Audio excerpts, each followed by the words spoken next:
Road safety impacts your life, your well-being. Almost all of us do some form of commuting on a daily basis, whether a pedestrian, whether a motorcyclist, whether a private or public passenger vehicle.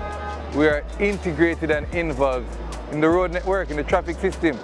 And if it is not safe, then there are going to be consequences that none of us are going to like. Your well-being, your physical body is important to you, to all of us. And if there comes a chance or misfortune that you are involved in a crash or a collision, and that's greatly impacted, even the ability to walk, to run, like how you used to be able to do things with your body that you used to be able to do before you were involved in a crash or a collision, is important to you, not just in June, which is the month that is dedicated to road safety, but every month, every day of the year. We need to take due care in ensuring that once we leave home, we reach home like we left, or if not better. The number one tip that I am going to highlight is to always assume that the persons around you in their vehicles are not as good a driver as you are. Don't give them the benefit of the doubt that they are going to stop, that they are not going to drive or cut you off on the road. Ensure that you are so alert and prepared, because they say, you know what, this driver might do this. This pedestrian might actually run across the road.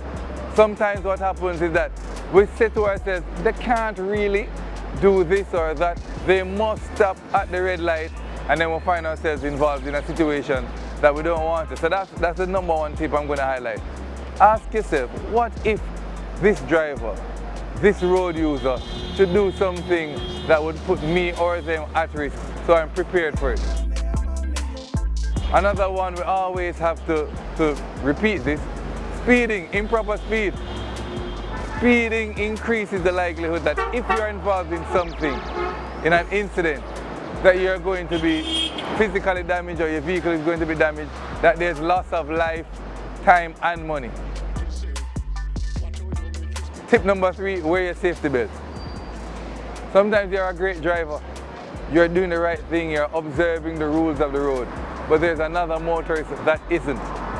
They could collide in your vehicle, and it's your safety belt that's going to minimize the amount of harm, damage done to your body.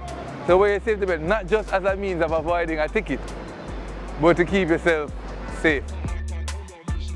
Another tip, how closely we follow vehicles on the road.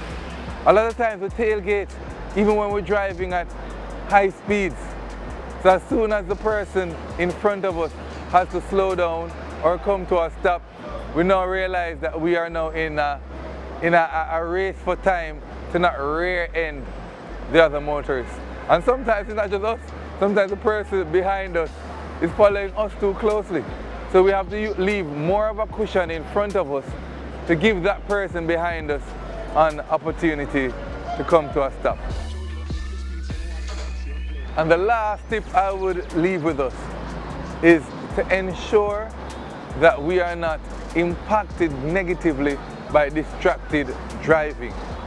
And as we know, or might not, the number one distracting agent right now is the cell phone.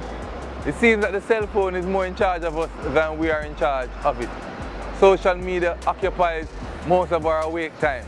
However, the driving task is one where we should be 100% concentrated on it, not on dividing it with the use of cell phone, uploading videos, having conversation, sending text messages, and the like. So, as we drive, ensure that we leave the device alone, hands on the wheel, eyes on the road, mind on driving, and pay attention to what we're doing so that we reduce, eliminate any potential or possibility of being involved in a crash or collision. Remember, the life you save could be your very own.